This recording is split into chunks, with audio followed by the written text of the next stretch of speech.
Twitter, this time permanently, but it's the 5th time you've been kicked off the social network. It is.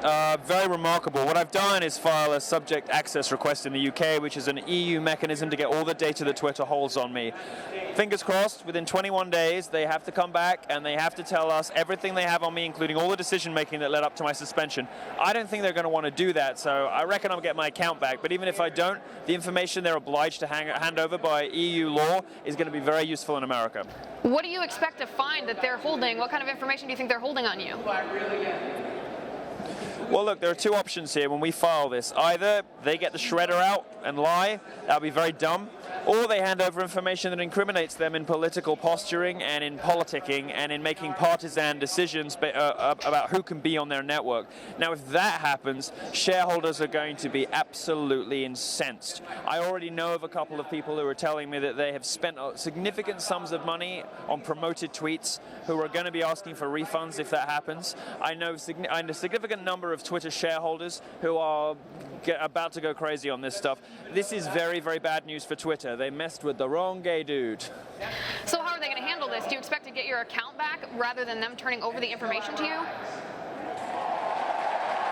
My hunch is that they're going to give me my account back and they're going to hope that I don't press the issue. But make no mistake, I will be pressing the issue.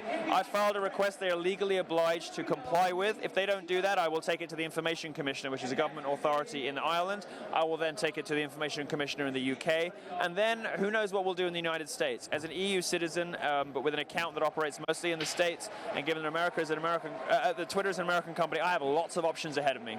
All right, Milo, you're at the Democratic National Convention. Tell us about what's going on there today. Well, I was very disappointed to see Sigourney Weaver on stage, somebody I admired growing up, but of course, that's Hollywood. They're all here, they're all sucking up to Hillary, they're all desperate for Hillary to get in, but the atmosphere here, I gotta tell you, is very, very fraught. The real people here with energy and excitement and enthusiasm, they're here for Bernie. They're here because they're furious that the WikiLeaks email leaks and various other reporting recently suggests that Bernie might have had some of those states taken from him. They're here, they're angry, they think that Bernie should have got the nomination, they're angry with the establishment, business as usual, Hillary version of the Democrat Party. The day I got here, there were coffins in the streets with the Democrat Party written on the side. People here really aren't very happy, and frankly, as a Trump supporter, I feel their pain. Bernie people are our sort of people in a way, and they are not happy to be here at all.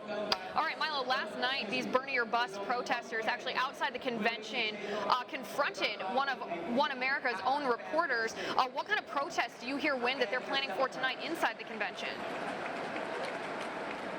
Well, I think Bernie people are everywhere. They're inside, they're outside. One thing that does characterize them is a pretty good sense of humor. They've come up with some funny stunts. There are interesting costumes and colors, all the rest of it.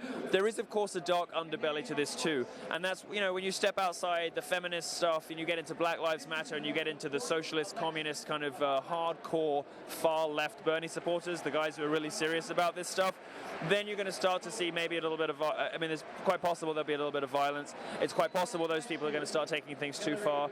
The majority of the protesters here seem relatively good-natured, but they are very angry. Right, and that's what we saw yesterday. Milo Yiannopoulos, thank you so much.